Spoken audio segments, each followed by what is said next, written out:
Saya juga mau menyapa umat Tuhan yang ada di rumah. Shalom, selamat hari Minggu bagi kita semua. Kita bersyukur untuk kesempatan pagi hari ini. Kita boleh berkumpul di rumah Tuhan. Kita boleh datang dengan hati yang sungguh mau menyembah Tuhan, beribadah kepada Tuhan pagi hari ini. Ibadah kita pada pagi hari ini akan disertai dengan perjamuan kudus. Oleh karena itu jemaat Tuhan, saya mengajak kita semua siapkan hati kita, tenangkan hati dan pikiran kita sebelum kita masuk menyembah dan memuji Tuhan pagi hari ini. Mari kita tundukkan kepala beberapa saat di hadirat Tuhan.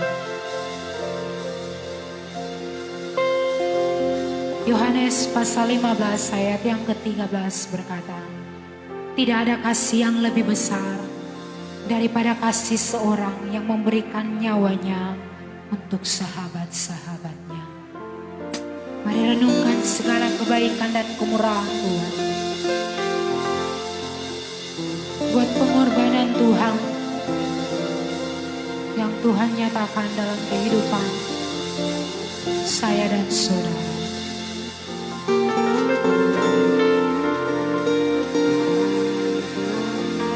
Haleluya Yesus Tuhan.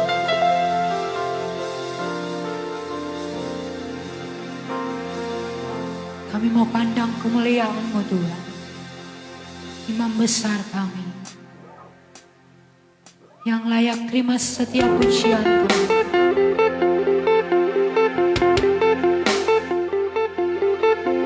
Bagimu segala pujian, bagimu segala hormat kami. Yesus Kristus Tuhan.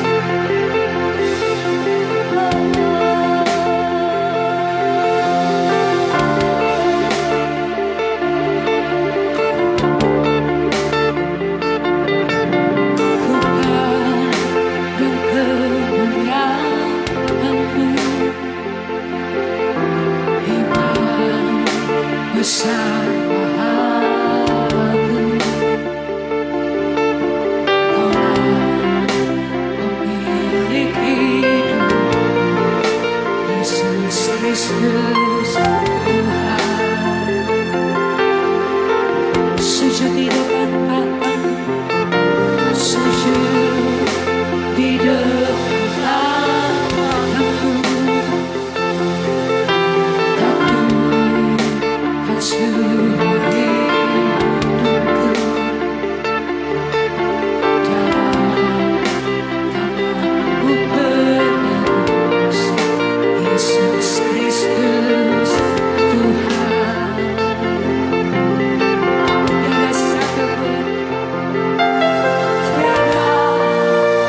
Terima kasih buat pengorbananmu Tuhan. Terima kasih buat karyamu yang besar di kayu salib bagi hidup kami. Kami mau datang menyembah Engkau, menaikkan setiap pujian hormat. Oh, haleluya. Mari jemaat Tuhan angkat suaramu, bersama-sama kita menyembah Dia. Haleluya bagi Raja, bagimu Tuhan, segala pujian dan hormat kami.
Raja dan Tuhan kami, Raja di atas segala raja yang layak terima pujian kami. Pagi hari ini kami bersyukur Tuhan, karena Engkau hadir di tengah-tengah kami. Saat ini kami datang, kami memuji memuliakan nama-Mu Tuhan. Bertahtalah di atas setiap pujian penyembahan kami, karena kami siap untuk memuji memuliakan nama-Mu. Di dalam nama Tuhan Yesus kami membuka ibadah kami. Jadi di dalam nama Bapa, Putra dan Roh Kudus, di dalam nama Tuhan Yesus Kristus. Semua yang percaya katakan amin. Kita berikan sorak-sorai yang terbaik bagi Tuhan kita. Boleh umat Tuhan memberikan sapa kepada keluarga Allah. Kita akan menaikkan syukur kepada Tuhan. Amin. Sama-sama kita mau memuji Tuhan pagi hari ini.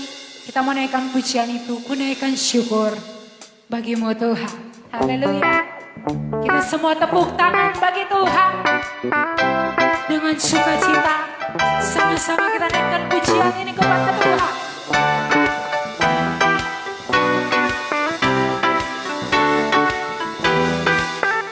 Kasih yang begitu besar, lebih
musik memuji Tuhan. Kami bersyukur Tuhan. Haleluya.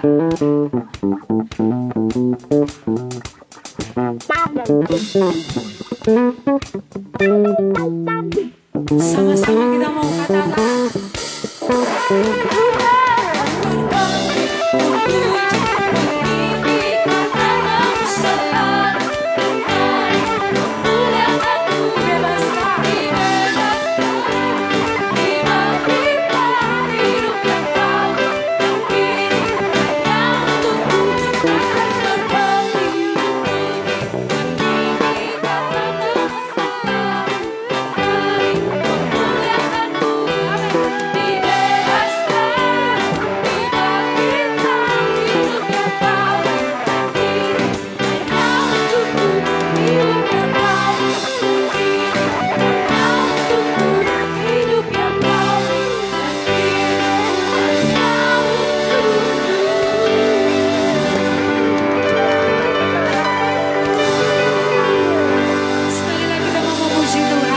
Bersorak-sorak muliakan namamu Tuhan.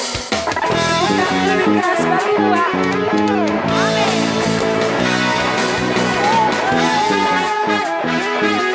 Sorak bagi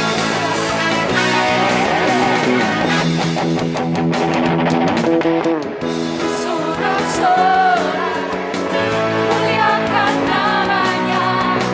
Dia berperangkat di kita. Semua kita bertepuk tangan.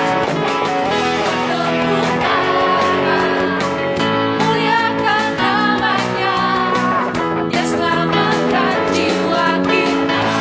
Satu-satunya penebus, satu-satunya penebus. Kalahkan maut,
bagi Tuhan, rasa kita.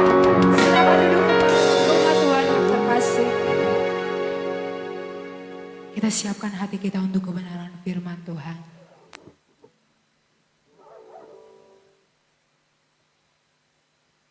Haleluya Yesus Tuhan.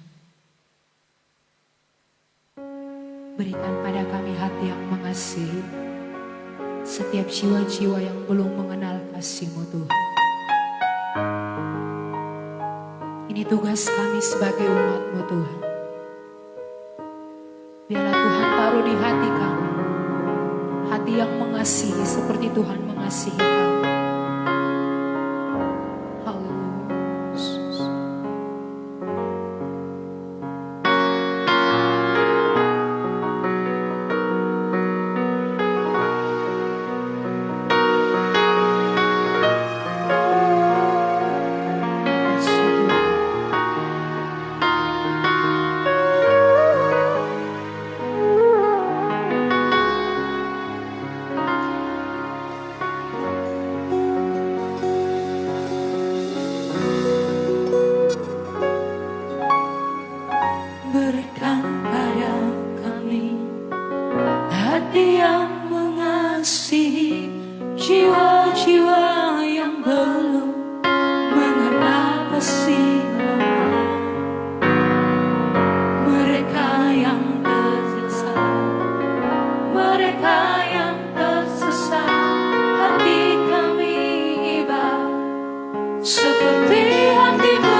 Bapa, kami mengucap syukur pagi ini. Engkau Bapa yang sangat baik. Engkau Bapa yang ajaib, Bapa yang luar biasa, Bapa yang tidak pernah meninggalkan kami, Bapa yang selalu menyertai kami sampai hari ini. Kami ada karena kasih karunia Tuhan. Kami bersyukur buat ibadah yang luar biasa. Tuhan memakai kami, mengurapi kami semua. Biarlah pagi ini kami semua dijamah oleh Roh Kudus. Kami diberkati Tuhan dan kami siap menjadi berkat. Kami mau jadi penuai-penuai di akhir zaman untuk menjangkau jiwa lebih banyak lagi bagi kemuliaan Tuhan. Urapilah kami ya Tuhan. Hamba juga berdoa buat anak-anak kami yang akan mengikuti sekolah minggu. Tuhan memberkati guru sekolah minggu. Dan Tuhan juga mengurapi anak-anak ini. Sejak kecil mereka bisa mengerti, memahami firman. Dan itu menjadi bekal dalam hidup mereka untuk bertumbuh. Menjadi dewasa di dalam Tuhan, di dalam firman-Mu. Dan secara fisik juga mereka bertumbuh menjadi besar. Dan mereka menjadi anak-anak yang berhasil dan anak-anak yang sukses. Terima kasih Bapa yang baik. Dalam nama Yesus kami siap untuk diberkati Tuhan. Haleluya. Mari semua yang percaya katakan amin. Amin. Haleluya. Puji Tuhan. Silakan duduk kembali. Ya. Haleluya. Puji Tuhan. Salam semuanya. Sekali lagi salam semuanya. Luar biasa. Ganteng-ganteng, handsome-handsome semua. Luar biasa. Puji Tuhan. Nah, 1 bulan kita tidak bertemu. Tapi hari ini saya bersuka cita bisa hadir. Dan 1 bulan ini saya bisa keliling beberapa home kita. Dan puji Tuhan. Mereka juga terobati karena mereka juga mendapat makanan firman yang baik. Nah, mari kita buka firman Tuhan. Pagi ini saya bicara tentang harvest of the soul. Harvest of the soul. Artinya penuaian jiwa-jiwa. Ya. Mari kita lihat. Ya. Kita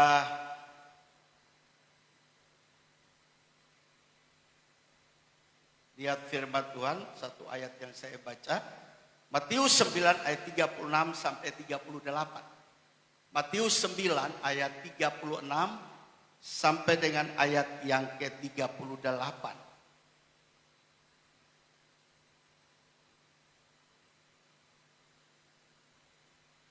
Bisa ditayangkan Matius pasal yang ke-9 ayat 36 sampai 38. Oke? Ya. Melihat orang banyak itu, tergeraklah hati Yesus oleh belas kasihan kepada mereka. Karena mereka telah lelah dan terlantar seperti domba yang tidak bergembala. Maka katanya kepada murid-muridnya, tuaian memang banyak, tetapi pekerja sedikit.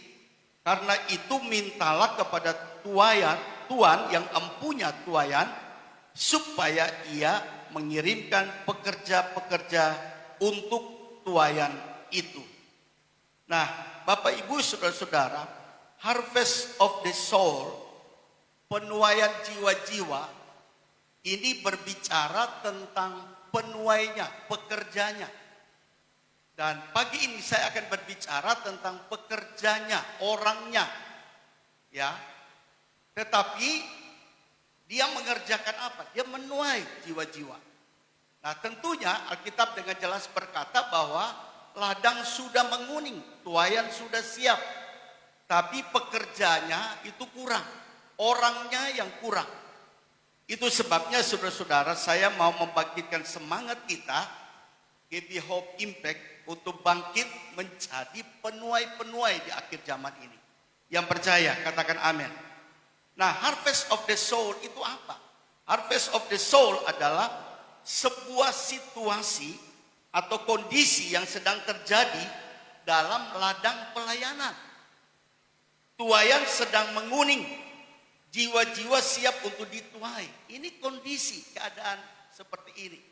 Kalau kita melihat dunia saat ini yang mengalami banyak sekali masalah, pergumulan, krisis, ya, ekonomi, pandemi, Ini banyak sekali jiwa-jiwa yang bisa dilayani dan mereka dimenangkan bagi Kristus. Hanya gereja kurang peka dengan hal ini. Itu sebabnya gereja harus terpanggil kuat untuk memperhatikan orang-orang yang memerlukan Tuhan Yesus hari-hari ini. Oh, di sekitar kita ini banyak. Ladang itu bicara tentang dunia ini. Dunia yang penuh dengan jiwa-jiwa yang haus dan lapar akan Tuhan. Jiwa-jiwa yang memerlukan Yesus untuk apa? Untuk keselamatan jiwa mereka nanti di dalam kerajaan surga. Nah, tuayan sedang menguning. Jiwa-jiwa siap untuk dituai. Inilah kondisi, keadaan, situasi saat ini. Dan saudara, situasi ini menggugah hati kami untuk bergerak bersama-sama di dalam menjangkau jiwa bagi kerajaan Allah.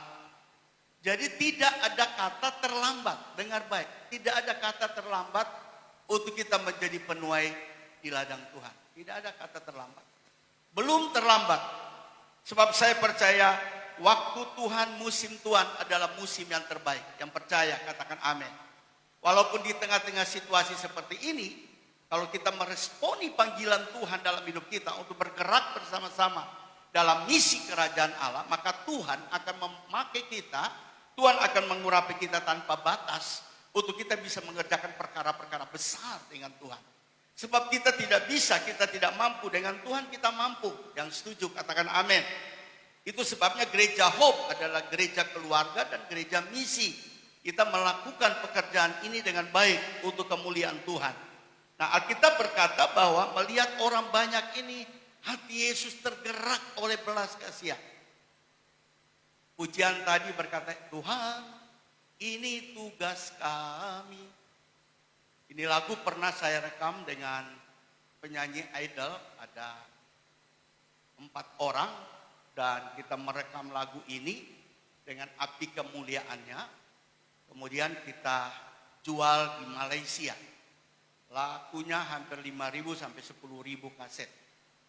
Orang begitu luar biasa dan kita bikin acara seminar tentang penuaian jiwa yang saya sampaikan dan luar biasa sekali antusias orang-orang untuk datang. Jadi saudara-saudara, memang ini tugas kita, bukan tugas yang orang lain.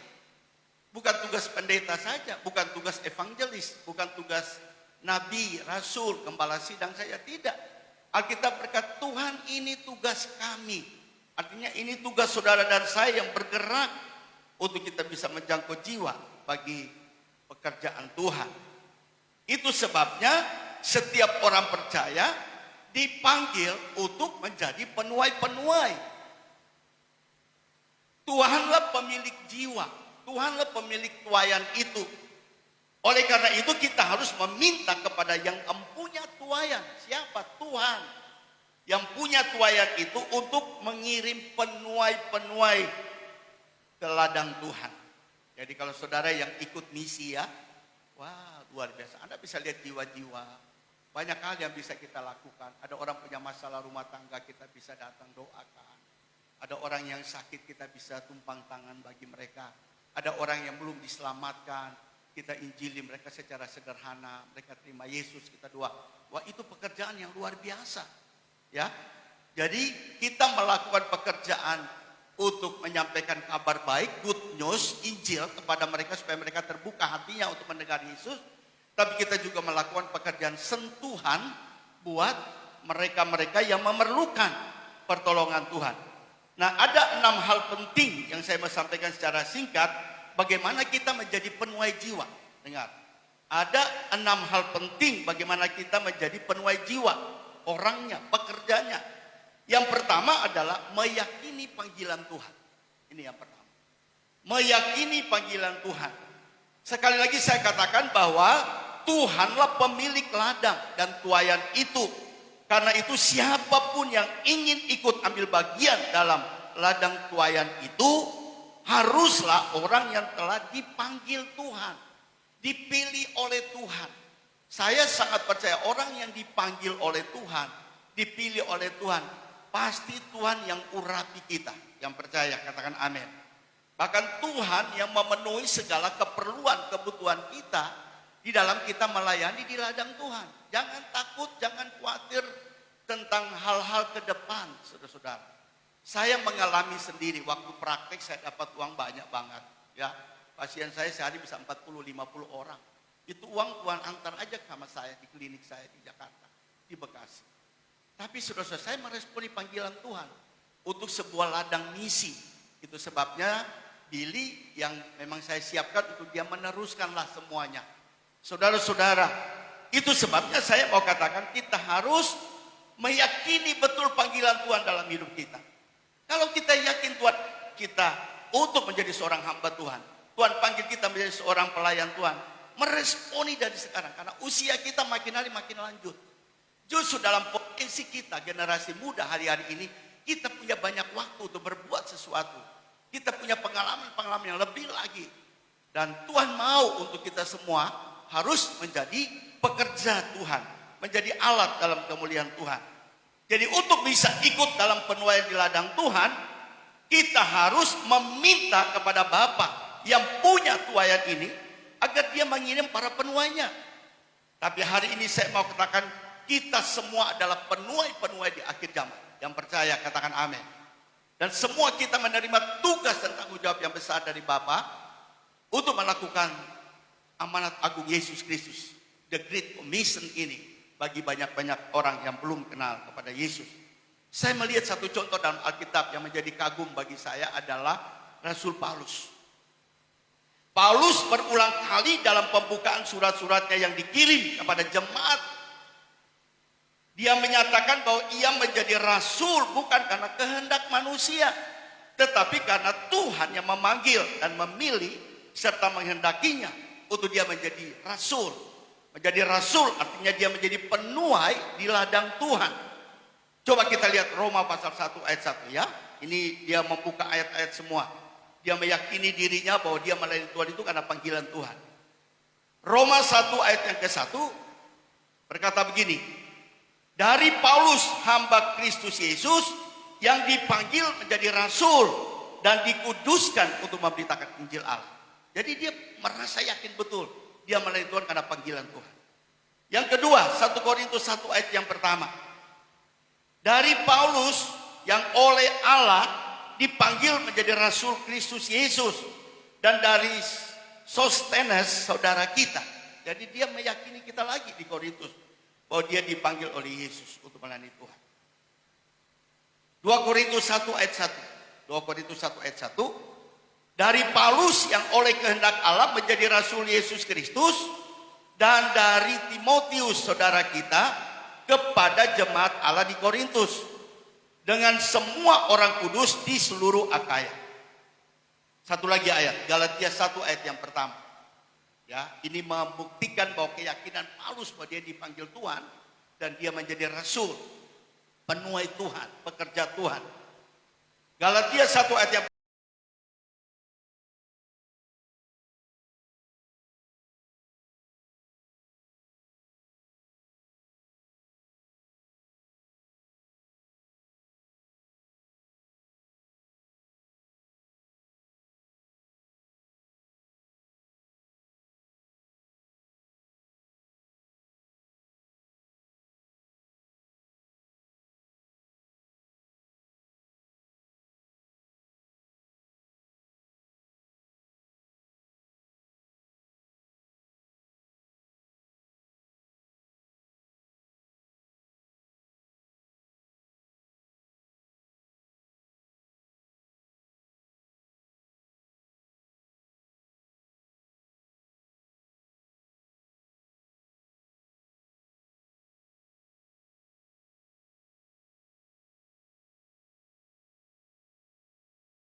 keselamatan secara gratis, secara cuma-cuma, dan kita mau dipakai Tuhan juga untuk membagikan keselamatan secara gratis dan cuma-cuma kepada orang lain.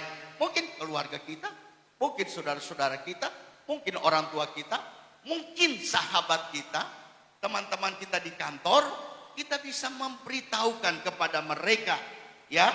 Sebab Yohanes 4 ayat 35 berkata begini. Yohanes 4 ayat 35 berkata, lihatlah sekelilingmu dan pandanglah ladang-ladang yang sudah menguning dan matang untuk dituai. Tuhan mau membuka mata kita hari-hari ini untuk melihat dunia ini sebagai ladang. Ada banyak orang yang perlu diselamatkan. Bukan kita saja. Ada banyak orang yang egois, kalau dia sudah selamat, dia sendiri aja udah nanti saya masuk surga. Tidak. Tapi kita harus juga apa yang kita telah terima dari Tuhan, kita harus sampaikan kepada orang lain supaya orang lain juga diselamatkan oleh Tuhan. Saudara-saudara, saya sempat pergi ke Makassar ya. Makassar, kemudian saya charter Avanza dengan harga 1 juta pulang pergi. Hanya pergi untuk membayar kapal. Kapal sudah tiba di Alor dengan harga 230 juta. Dan kapal sudah tiba, sudah diantar. Seharusnya besok saya terima kapal itu. Tapi karena ada khotbah di SOK tanggal 4 sampai tanggal 7, KKR Youth 100 orang, saya akan khotbah di sana. Kemudian ada Perwil Gereja Betel Indonesia ulang tahun yang ke berapa itu? GBI 115 gereja gembala-gembala Cina kumpul. Terus saya kasih seminar 2 sesi tentang misi pelayanan. Dan kemudian baru tanggal 8 akan ke Alor, serah terima kapal, atur orang yang mengurusnya. Kemudian saya akan kembali ke sini. Jadi tanggal 25, tanggal 31 itu baru kita akan misi di sana. Dan kita pergi ke 3 pulau yang bagus. Dan kemudian kita akan ada di satu gunung juga. Kita memberikan sembako kepada orang-orang di sana. Kita melayani pengobatan gratis juga. Dan malam ada KKR. Saya pikir ya Ibu Sarma mesti ikut. Untuk bisa bantu khotbah juga. 6 malam loh. Itu orang datang yang rasa haus. Kita khotbah KKR saja, menangkan jiwa mereka saja. Ya, kita jadi berkat lah. Waktu sudah sangat singkat, Tuhan gak lama lagi datang. Desi juga ambil cuti lah, ikutlah, lihat Alor. Kerja terus di kantor juga jenuh. Sesekali kita refreshing supaya lihat, oh ya, itu membakar kita lagi loh. Semangat betul. Semangat sekali kita mau melayani Tuhan. Ya. Jadi untuk memiliki belas kasihan kepada jiwa-jiwa, seorang pendeta Injil harus memahami penderitaan Yesus. Yesus mati di kayu salib karena dia menanggung segala dosa, kesalahan, pelanggaran kita. Dan itu dia lakukan supaya kita semua diselamatkan. Nah, kita juga harus rela berkorban dengan hati yang penuh belas kasihan untuk pergi, untuk diutus kemana saja kita pergi, untuk menjangkau jiwa-jiwa yang belum dijangkau, yang belum diselamatkan oleh Tuhan. Ya, saya mau minta di Feren kalau bisa tanggal 8, tanggal 7 kamu yang mimpin KKR ujian sekitar 400-500 orang. Kalau perlu ada tim, hari biasa kita mimpin habis kita pulang jadi berkat. Anak-anak muda bisa loncat-loncat nari-nari. Karena di Soel lagi revival youth, bisa lihat juga youth. Kalau youth di sini mau melayani, saya tinggal ngomong kepadanya Youth Hope yang layani semua. Jangan di dalam saja, sesekali di luar juga. Amin. Haleluya, semua kan punya mobil kan. Ya 2,5 jam aja kita udah sampai. Amin. Yang ketiga adalah rela berkorban. Ini penting. Melayani pekerjaan misi jadi penuai, kita harus rela berkorban. Saudara. Korban apa? Waktu kita harus korban untuk Tuhan. Uang kita harus korbankan untuk Tuhan. Korban perasaan juga. Kadang-kadang kita rasa tersinggung. Tapi memang itu korban lah dalam pelayanan Tuhan. Melayani pekerjaan Tuhan itu begitu. Jadi korban apa yang ada pada kita untuk Tuhan. Dan saya percaya kita mau sama seperti hati Yesus yang rela berkorban hidupnya, nyawanya. Dia mati di kayu salib. Itu harga yang sangat mahal yang Yesus telah lakukan bagi kita. Kita tidak dibeli dengan uang emas dan perak, tapi kita dibeli dengan nyawanya sendiri, darahnya sendiri. Dia korbankan untuk keselamatan saudara dan saya. Nah, apa yang kita mau buat untuk Yesus dalam hidup kita? Selain kita juga mau berkata, Tuhan ini aku mau korbankan seluruh hidupku, apa yang ada padaku aku mau berikan untuk Engkau Tuhan. Karena saya percaya melalui Tuhan pasti ada upaya besar di surga. Nah, nasihat Rasul Paulus kepada Timotius juga begitu sebagai anak rohaninya. Dalam 2 Timotius 2 ayat 2 sampai dengan ayat 4, ya. 2 Timotius 2 ayat 3 4 berkata begini, Paulus memberi nasihat supaya Timotius dia ikut menderita sebagai prajurit Kristus yang baik, seorang prajurit yang sedang berjuang tidak memusingkan dirinya dengan soal-soal kehidupannya, supaya ia berkenan kepada komandannya. Jadi saudara-saudara, kalau kita jadi prajurit, saudara-saudara, tentu kita punya komandan. Nah, kita juga harus rela berkorban untuk komandan kita, ya. Kita berjuang habis-habisan. Kita tidak memusingkan masalah makan, minum, pakaian, tidak. Jalan dulu, saudara-saudara. Baru Tuhan akan mencukupkan segala apa yang menjadi keperluan kita. Ya. Dan pada waktu saya ada di Bone, saya lihat itu Bone memang betul. Orang bilang ladang padi memang betul. Itu padi itu ladang semua menguning semua. Jadi itu sebabnya orang Alor beli beras itu di Bone. Ya, beli di Sinjai. Kalau di Sinjai itu tempat pembuatan kapal-kapal. Kapal-kapal kayu semua tuh dibuat di sana. Orang mau beli kapal tuh beli di sana, Sinjai. Dan saya kemarin pergi ke sana. Ya, di Bone itu betul-betul memang padi semua, luar biasa di sana. Dan mereka hidup luar biasa, makmur, ya, makan cukup, minum cukup. Kemudian laut, pantai juga bagus, ikan juga bagus. Jadi saya mau katakan kepada saudara, ladang sudah menguning. Dalam ladang pelayanan pasti kita mengalami banyak tantangan, banyak rintangan. Tanpa pengorbanan maka kita tidak akan bisa ikut dalam penuaian Tuhan yang besar. Para penuai adalah prajurit yang sedang berjuang dalam medan peperangan. Dan kita harus fokuskan diri kita kepada perintah dan instruksi yang disampaikan oleh komandan kita. Kalau tidak ada yang memimpin kita, menginstruksikan kita, menyiapkan semua kegiatan, program, kita tidak mungkin akan lakukan. Tapi kalau ada komandan yang mengaturnya, maka kita prajurit sebagai tentara-tentara Kristus, prajurit-prajurit Allah, kita siap untuk melakukan semua tugas yang Tuhan percayakan kepada kita. Tapi satu hal yang saya mau katakan adalah para pengikutnya, timnya harus orang-orang yang rela berkorban, mau bayar harga untuk Tuhan. Karena saya percaya bahwa salib Kristus adalah jawaban dalam hidup kita untuk kita bisa melayani Tuhan dan kita bisa melakukan hal yang benar untuk Tuhan. Dalam Matius 10 ayat 37-39 firman Allah berkata, Matius 10 ayat 37 sampai 39, barang siapa mengasihi bapa atau ibunya lebih daripadaku, kata Yesus, ia tidak layak bagiku. Ya. Dan barang siapa mengasihi anaknya laki-laki dan perempuan lebih daripadaku, ia juga tidak layak bagiku. Barang siapa tidak memikul salibnya dan mengikut aku, ia tidak layak bagiku. Barang siapa mempertahankan nyawanya, ia akan kehilangan nyawanya. Dan barang siapa kehilangan nyawanya, karena aku, ia akan memperolehnya. Jadi memang betul, resiko besar kalau kita ada di ladang misi. Resiko besar kalau kita ada di desa-desa, di kampung-kampung. Ya, kalau pergi ke Irian, pendeta yang baru masuk ke suku, tiba-tiba diracuni makanan. Karena ada pendeta yang mati karena gara-gara diracuni makanan. Ya, kita menghadapi banyak sekali ya. Banyak tantangan, kesulitan di ladang misi. Ya, itu sebabnya banyak anak-anak sekolah teologi ya, baru tamat, ditaruh di pedalaman sekali. Paling dia datanglah, dia ikut memenuhi karena disuruh oleh sekolahnya mengutus dia. Ya dia bertahan paling 3-4 bulan dia kembali, saudara. Karena dia nggak tahan di sana, ladang memang nggak berat. Itu sebabnya saudara-saudara, kalau orang tidak punya hati yang mau berkorban, korban segala-galanya untuk melakukan pekerjaan Tuhan, dia akan sulit sekali di ladang Tuhan. Dan saya mau beritahukan kepada saudara, kita harus rela mengorbankan nyawa kita sekalipun untuk Tuhan. Yang percaya katakan amin.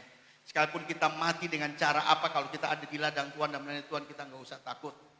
Sebab saya percaya Tuhan akan menolong kita. Saya ingat pada waktu beberapa tahun yang lalu terjadi tsunami di Banda Aceh. Itu saya 3 tahun di Banda Aceh.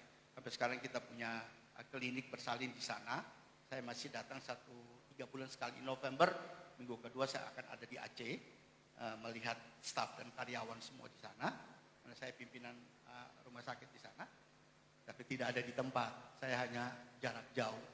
Tapi klinik sekarang ini diberkati Tuhan. Pada waktu tsunami, Bapak Ibu tahu bahwa banyak anak-anak mati semua. Hampir 100 ribuan lebih lah orang mati di seluruh Banda Aceh. Kemudian ibu-ibu, bapak-bapak mati pada waktu 3 hari. 3 hari pada waktu tsunami itu saya bersama 12 dokter, kami tiba di sana. Saya masih sempat angkat jenazah mati. Tapi anehnya itu mayat yang meninggal itu semua dalam keadaan telanjang semua. Perempuan, laki-laki, anak-anak. Dan mereka minum air tsunami itu yang membuat keracunan dan mereka mati. Dan kita pergi kubur di kubur masal. Saya ikut bersama Ibu Lucy, kita sama-sama ikut. Dan saya bersyukur dengan adanya rumah persalinan kita ini sekarang ini yang tiap hari saya lihat tuh ada 40-50 orang Aceh, ya mereka hamil, mereka periksa dan menggunakan kita punya klinik di sana. Jadi ada dokter kandungan satu pada waktu dia baru tamat spesialis ketemu saya dan saya bilang begini sama dia, dok, saya ada tempat, dokter mau praktek ya? Dia bilang, oke, saya praktek. Jadi dia ambil sekarang pasiennya begitu banyak. 1 bulan dia bisa mendapat hasil bersih 100 jutaan lebih dari praktek itu. Tapi kita juga bagi fee buat kita. Tapi sangat-sangat diberkati luar biasa. Dan saya percaya kenapa kita bisa dapat hasilnya? Karena kita pernah berkorban. Pada waktu kita datang di sana, aduh saudara-saudara, saya mandi pakai aqua. Makan tidak ada makan, saudara. Pada waktu listrik mati semua.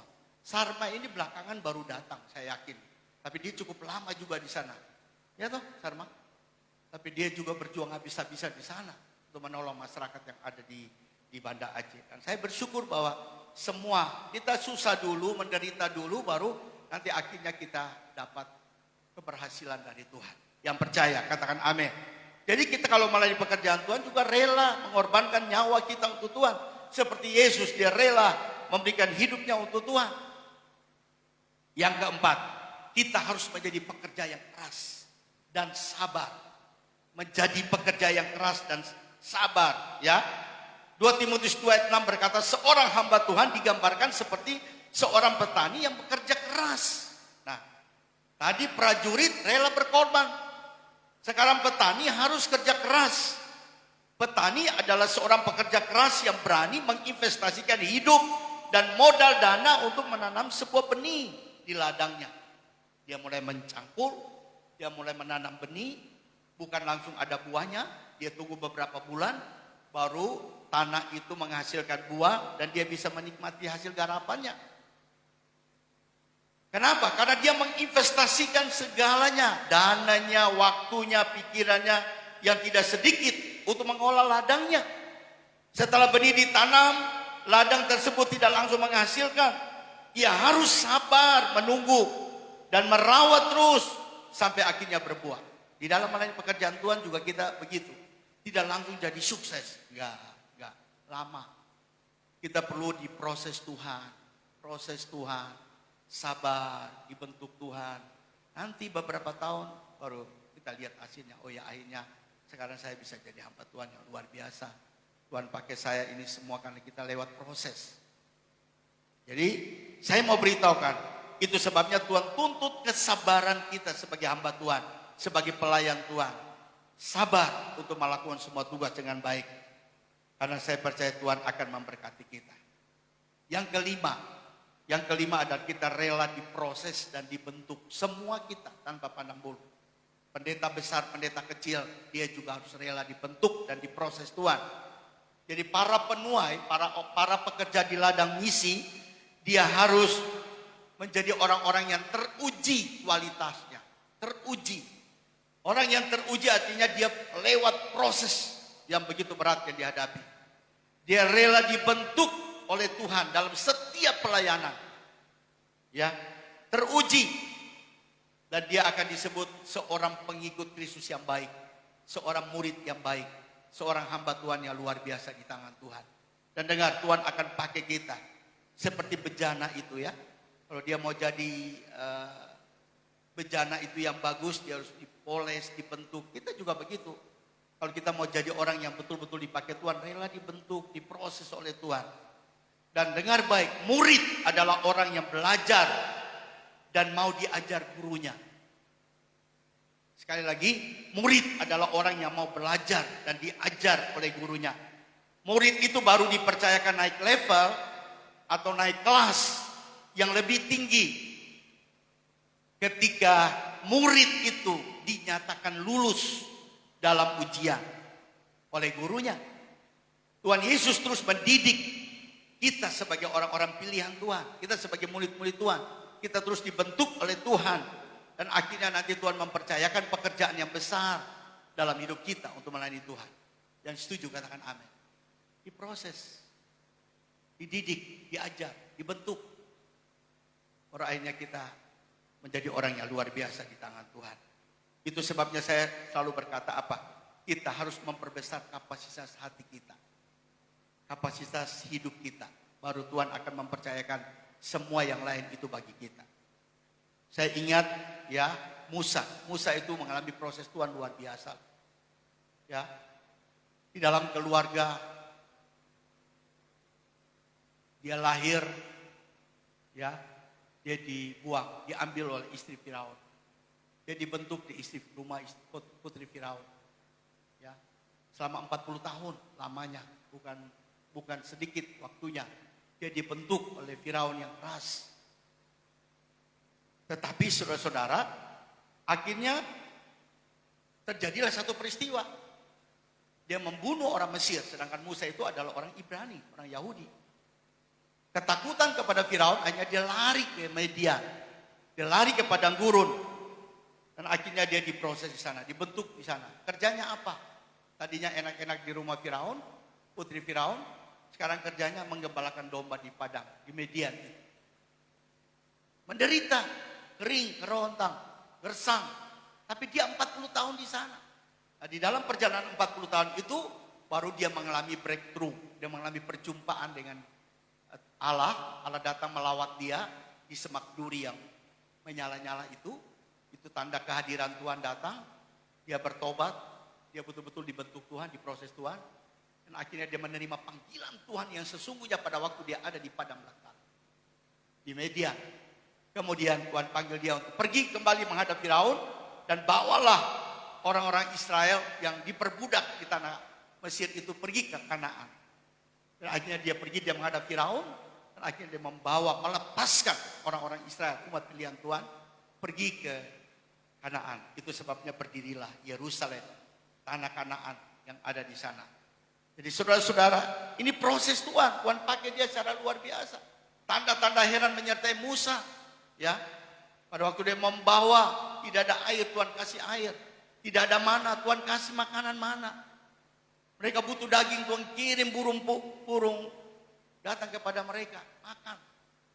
Saudara, luar biasa. Dibentuk, diproses Tuhan. Musa itu secara luar biasa. Jadi semua kita juga siap untuk diproses dan dibentuk Tuhan. Yang percaya, katakan amin. Kalau kita lulus ujian, kita naik tingkat, maka kita akan dipakai Tuhan. Ingatlah, padang gurun adalah tempat Tuhan memproses kita. Padang gurun itu bicara tentang sesuatu yang tidak enak. Ya, tidak enak. Ya, waktu kita pacar, udah bagus-bagus, kita udah merencanakan, wah nanti gua nikah sama dia, tapi bisa break. Itu padang gurun loh. Padang gurun yang kita sedang alami. Lagi melani enak, bagus-bagus, ada masalah. Itu padang gurun yang Tuhan izinkan terjadi dalam kita. Dalam masalah rumah tangga, keluarga, padang gurun yang kita hadapi. Tapi kita harus sabar, bertahan. Itu adalah proses Tuhan, kita dibentuk Tuhan.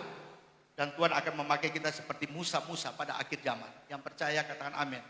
Saya berdoa supaya kita semua menjadi alat bagi kemuliaan Tuhan. Yang terakhir adalah fokus. Seorang penuai harus fokus. Ya, Alkitab berkata bahwa dalam Efesus 4 ayat 11, Tuhan memanggil gembala, Tuhan memanggil rasul, Tuhan memanggil guru agama, Tuhan memanggil penginjil, Tuhan memanggil gembala, ya. Tuhan memanggil saudara-saudara. Tapi semuanya ada fungsinya, ada bagian masing-masing. Jadi Kalau Tuhan panggil kita di bagian apa? Kalau kita jadi penginjil yang betul-betul jadi penginjil yang sukses. Kalau Tuhan panggil kita jadi gembala, betul-betul jalankan gembala dengan baik. Kalau Tuhan panggil kita jadi rasul seperti Paulus, rasullah. Khotbahkan firman, bangun gereja, itu rasul. Kalau Tuhan panggil kita nabi, betul-betul sampaikan suara kenabian kepada banyak orang. Nabi selalu bicara keras, bicara tegas. Ya. Kalau Tuhan panggil kita jadi guru, lakukan guru. Fungsi kita masing-masing, talenta kita, karunia kita, kembangkan itu, fokus itu. Kita akan menjadi orang yang luar biasa. Dan kalau kita dipanggil jadi gembala, persiapkan diri dengan baik untuk next generasi. Karena tidak mungkin saya akan pimpin ini, pasti akan turun ke orang lain. Jadi siapkan diri dengan baik untuk next generasi ini, untuk bisa melakukan tugas pelayanan yang ajaib, yang luar biasa. Jadi fokus, hari-hari ini dengar, apapun yang kita kerjakan fokus. Fokus kita apa? Jiwa-jiwa diselamatkan oleh Tuhan. Amin. Nanti kalau kita bikin Natal, kita undang banyak orang, kita kasih makan anak gelandangan, kita masih makan orang-orang susah. Tapi fokus kita adalah jangkau jiwa dia bagi Tuhan. Amin. Kita bisa lakukan itu. Bukan sekadar kita kumpul-kumpul di gereja, kita pesta, celebration, Natal, Christmas, kemudian begitu. Tapi ada sesuatu yang kita bisa buat. Kita bisa kunjungi panti asuhan. Anak-anak muda bisa ke panti asuhan, bawa nasi bungkus. Kita bisa ke pinggir jalan, tukang ojek semua kita masak makanan 100 bungkus. Anak-anak muda tulis hope di situ, bagi-bagi mereka. Luar biasa, saya lakukan di Jakarta. Anak-anak muda kita gitu, lakukan hope di depan Cakung Jakarta Timur itu. Wah, semua anak-anak muda. Kita dapat nasi bungkus, beli nasi bungkus Padang 200 biji. Anak-anak muda semua berdiri di jalan, bagikan kepada mereka. Tukang ojek, tukang bus juga kadang-kadang datang ambil makan. Di tengah-tengah keadaan seperti ini, mereka nggak perlu cari makan di restoran lagi, kan restoran juga belum itu nasi bungkus, nasi telur, nasi ayam. Kita bagikan kepada mereka. Makan. Saya percaya kalau kita jadi berkat bagi orang lain, Tuhan pasti memberkati kita. Amin. Jadi fokus kita itu luar biasa.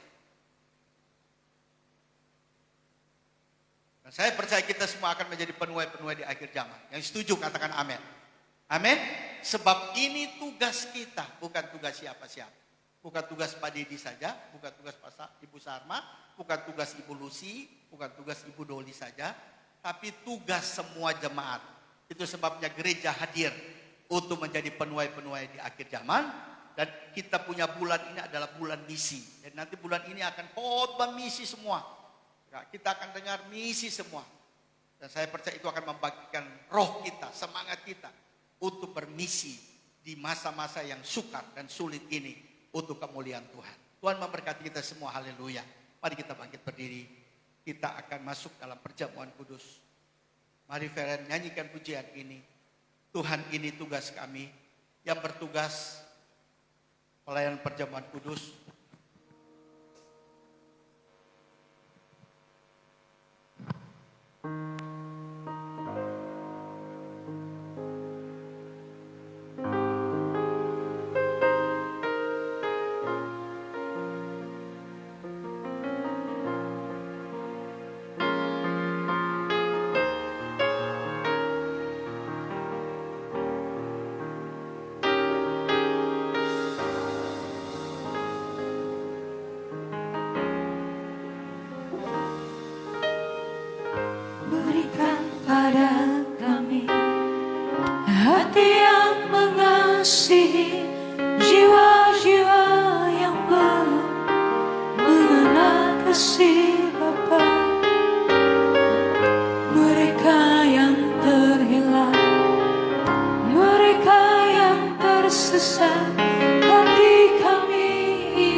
Mari semua angkat kedua tangan.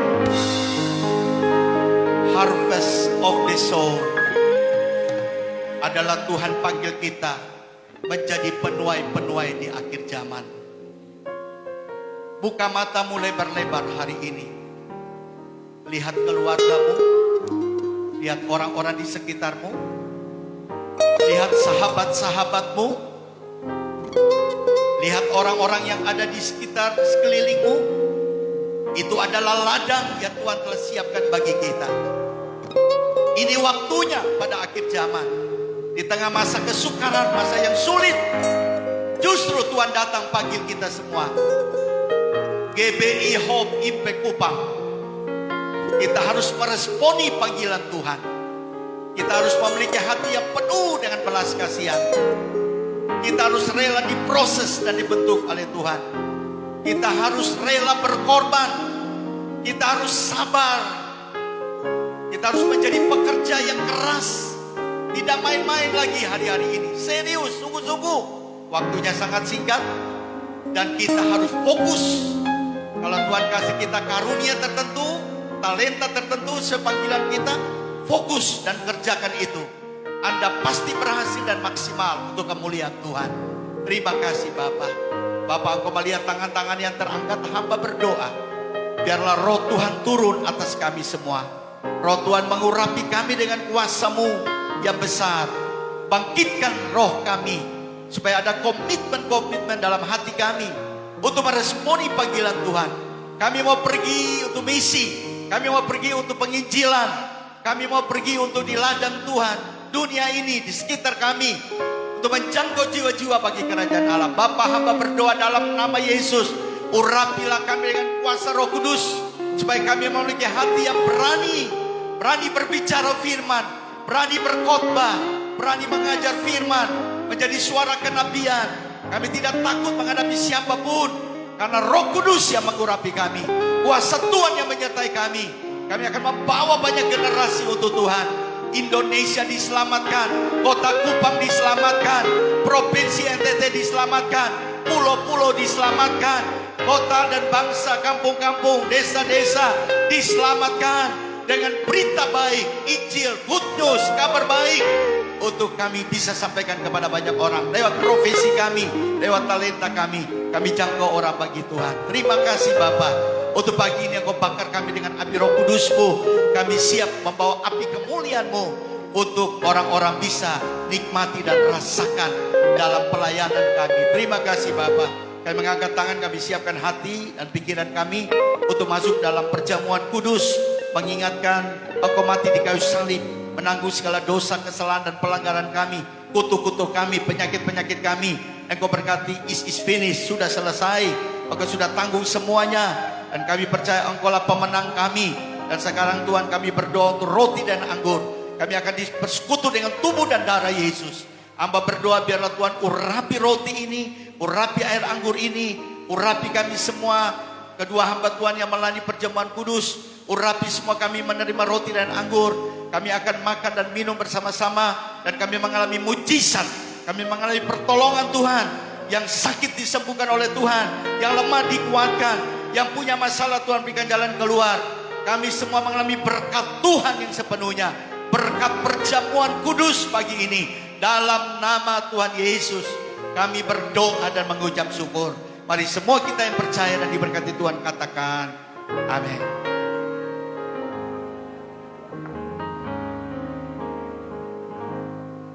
Silakan duduk kembali Bapak Ibu.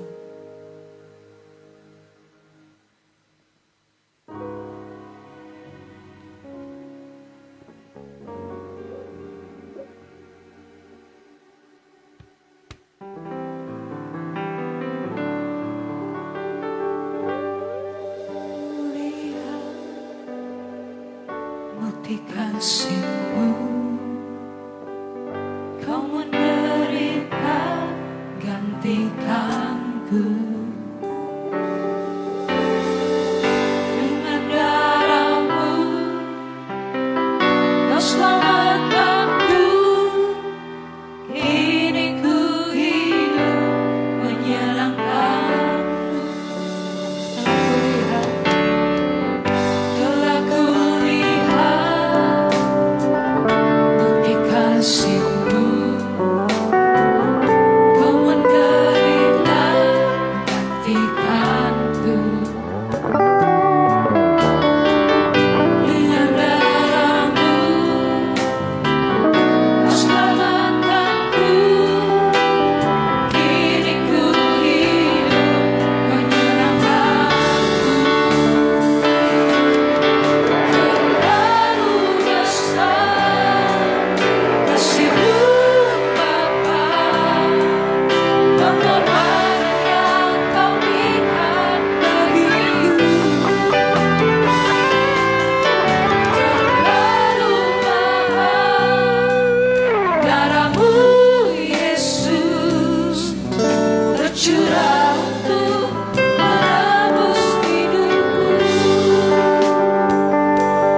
Mari kita semua bangkit berdiri.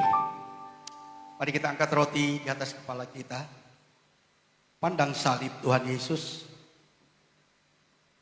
Lihat Yesus mati di kayu salib. Dia berikan semuanya untuk kita. Nyawanya, darahnya dicurahkan untuk menghapus segala dosa kesalahan kita. Sakit penyakit kita sudah ditanggungnya. Darah Yesus menyucikan dosa kita. Darah Yesus mengalahkan setan. Darah Yesus menyembuhkan sakit penyakit kita. Darah Yesus menghapus segala kutuk-kutuk kita. Tidak ada kutuk bagi anak-anak Tuhan. Tuhan buka jalan bagi kita semua.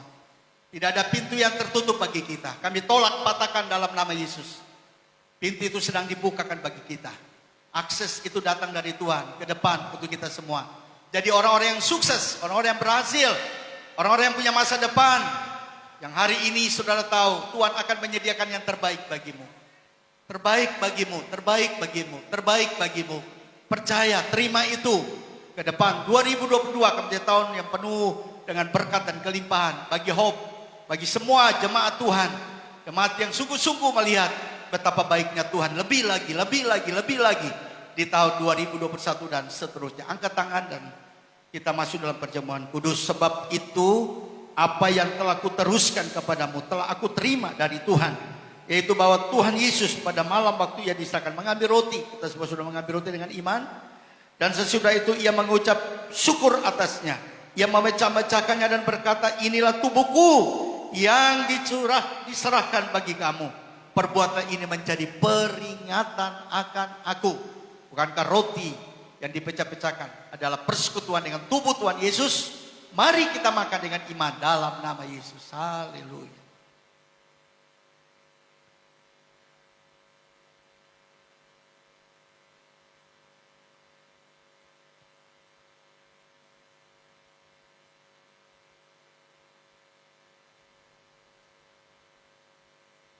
Mari kita angkat anggur tinggi-tinggi. Darah Yesus, terima kasih. Sebab setiap kali kamu, demikian juga ia mengambil cawan sesudah makan. Lalu ia berkata, cawan ini adalah perjanjian baru yang dimeteraikan oleh darahku. Perbuatlah ini setiap kali kamu meminumnya menjadi peringatan akan aku. Bukankah cawan pengucapan syukur yang atasnya kita ucapkan syukur adalah persekutuan dengan darah Tuhan Yesus? Mari kita minum dengan iman dalam nama Yesus. Haleluya. Haleluya, haleluya. Terima kasih. Terlalu besar. Nyanyikan pujian ini dan kita akan berdoa. Bersyukur untuk ibadah dan perjamuan kudus ini.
Terima kasih buat ibadah yang hidup dan luar biasa.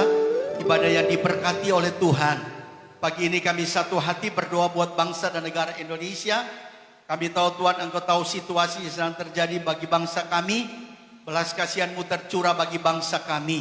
Bukalah jalan bagi bangsa kami supaya terluput keluar dari pandemi COVID-19, krisis ekonomi yang ada. Engkau memberkati para pemimpin kami mulai tingkat pusat sampai kepada daerah. Tuhan memberikan akal budi, hikmat, roh takut akan Tuhan. Untuk mereka dapat memimpin bangsa ini keluar dari setiap masalah bangsa. dan di dalamnya Indonesia penuh dengan kemuliaan Tuhan. Kami berdoa kesejahteraan, kemakmuran, berkat, keamanan turun atas Indonesia. Hujan pertobatan, hujan keselamatan turun atas Indonesia. Gereja-gereja Tuhan diberkati oleh Tuhan untuk menjalankan amanat agung Yesus Kristus, menjangkau banyak jiwa bagi kerajaan Allah. Tuhan memberkati Indonesia. Indonesia ada di hati Tuhan. Bangsa kami ada di hati Tuhan. Engkau memberkatinya dengan berkat yang penuh dengan kelimpahan. Berkati Hope di seluruh Indonesia.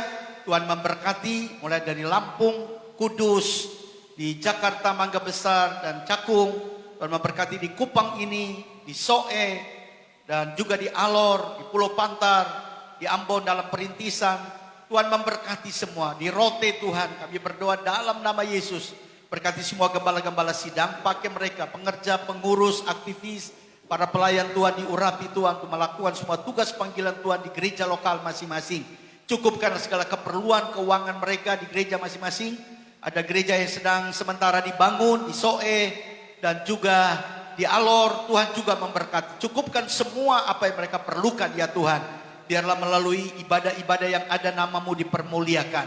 Terima kasih Bapak. Secara khusus hamba berdoa buat Hope Kupang ini yang punya program untuk rencana 18-19 ke Amarasi, kemudian 25 sampai dengan 31 ke Alor. Tuhan tolong cukupkan segala apa yang kami perlukan Tuhan. Karena bagi Tuhan tidak ada perkara yang mustahil. Kami ingin menjadi channel of blessing, menjadi saluran berkat. Kami mau menjadi gereja yang berdampak, gereja yang bukan urus di dalam saja, tapi gereja yang melihat seperti hati Yesus melihat, ladang yang sudah menguning, yang siap untuk dituai. Dan banyak orang boleh masuk dalam kerajaan surga yang kekal. Urapi kami semua ya Tuhan. Pakailah kami semua. Setiap pribadi diurapi. Mulai hari ini kami punya hati seperti hati Yesus. Hati penuh dengan belas kasihan. Hati misi yang Tuhan taruh di hati kami untuk melihat jiwa-jiwa. Supaya bawalah mereka datang ke rumah Tuhan. Terima kasih Bapa yang baik. Dalam nama Yesus kami berdoa dan mengucap syukur. Haleluya. Amin. Silakan. Puji Tuhan, silakan duduk Bapak Ibu yang terkasih. Kita akan mempersiapkan korban persembahan kita kepada Tuhan. Saya ajak semua kita mempersiapkannya dan kita bangkit berdiri sekali lagi. Kita mengangkat persembahan kita dan kita akan membacakan bersama-sama deklarasi iman kita.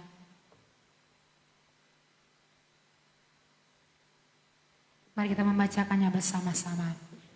Tuhan menyediakan bagiku roti untuk dimakan dan benih untuk ditabur. Benih yang kutabur akan Tuhan lipat gandakan. Karena itu dengan penuh sukacita, aku taburkan benihku saat ini. Dan aku percaya keluargaku diberkati, usahaku diberkati, studiku diberkati, dan pelayananku pasti diberkati. Aku percaya Tuhan akan membukakan tingkap-tingkap langit dan mencurahkan berkat-Nya. Aku percaya Tuhan akan menghadik belalang pelahap, sehingga hasil tanah dan pohon anggur di padang terus akan berbuah dengan penuh melimpah. Aku percaya bahwa berkat Tuhan akan menyertaiku sepanjang hidupku, sehingga aku akan terus naik menjadi kepala dan bukan ekor, dan aku akan menjadi berkat bagi bangsa-bangsa. Di dalam nama Tuhan Yesus Kristus kami menabur hari ini. Selamat memberi, Tuhan Yesus memberkati. Bersorak-sorai muliakan namanya.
bawah angkat tangan kita. Kita naikkan pujian Aku Punya Tuhan Yang Besar.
Kita setiap kalimat yang saya sebut, kalau saudara setuju katakan dengan iman, amin.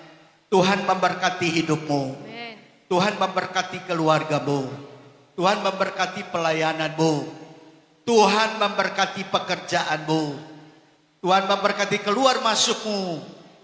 Haleluya. Kiranya kasih Allah Bapa, anugerah di dalam Tuhan Yesus, persekutuan dengan Roh Kudus menyertai mengurapi kami sekalian, mulai pagi ini, siang hari ini, sampai Engkau datang pada kali yang kedua. Dalam nama Yesus kami berdoa dan mengucap syukur. Mari semua kita yang percaya dan diberkati Tuhan katakan amin. Amin. Tuhan memberkati kita semua. Haleluya. Puji Tuhan. Selamat hari Minggu. Silakan duduk, kita akan mendengarkan beberapa informasi gereja. Yang pertama, ibadah raya GBI Hope Impact Kupang dilaksanakan pada hari Minggu tanggal 10 Oktober 2021 jam 09.00 WITA secara onsite dan akan disiarkan langsung melalui akun Facebook Gereja GBI Hope Kupang. Bapak Ibu jemaat diundang untuk kembali bergabung dalam kebaktian tersebut. Yang kedua, semua jemaat dihimbau untuk mengikuti doa fajar setiap hari Senin pukul 05.00 WIB atau 06.00 WITA. Dan doa tengah minggu setiap hari Rabu jam 19.00 WIB atau 20.00 WITA. Yang berikut link doa pagi dan doa tengah minggu akan di-share melalui WhatsApp grup gereja. Yang berikut bagi jemaat yang belum bergabung di grup jemaat gereja, harap menghubungi sekretaris gereja Saudari Eka Seseli, nomor telepon 085258 418000. Yang terakhir, semua jemaat yang melayani pada 10 Oktober 2021 wajib mengikuti doa terobosan Sabtu 9 Oktober 2021 jam 17.00 atau jam 5 sore. Bapak Ibu yang paling terakhir, Bapak Ibu yang ingin menabur bagi persembahan, misi dan perpuluhan dapat melakukan transfer ke rekening Bank Mega dengan nomor rekening 0103 7002 0229977 atas nama Bapak Yan Dedi Gondis. Demikian pengumuman hari ini. Shalom, selamat hari Minggu. Tuhan Yesus memberkati. Happy birthday, happy birthday, happy birthday to you. Semua jemaat kita balik berdiri. Sama saya kita tingkat. Happy birthday to you. Happy birthday to you.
Bapak Ibu Sarma berdoa untuk Bapak Gembala.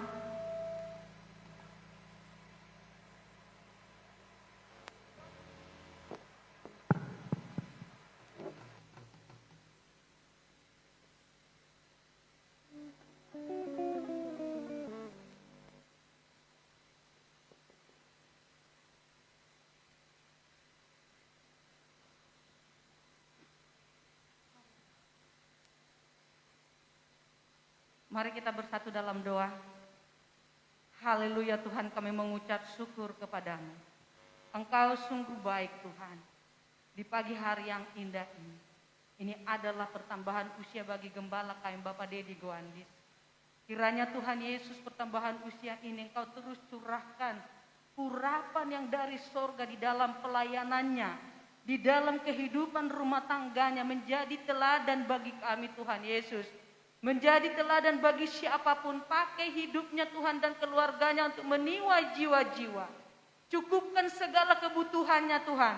Pergumulannya Engkau yang membela Bapa di sorga. Berikan kesehatan yang terbaik yang dari sorga Tuhan.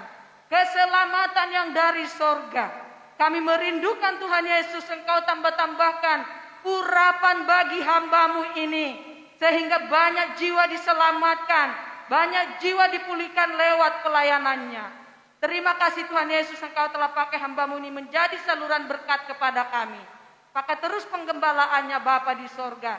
Terima kasih Tuhan Yesus, kami mengucap syukur di dalam nama Bapa, Putra dan Roh Kudus.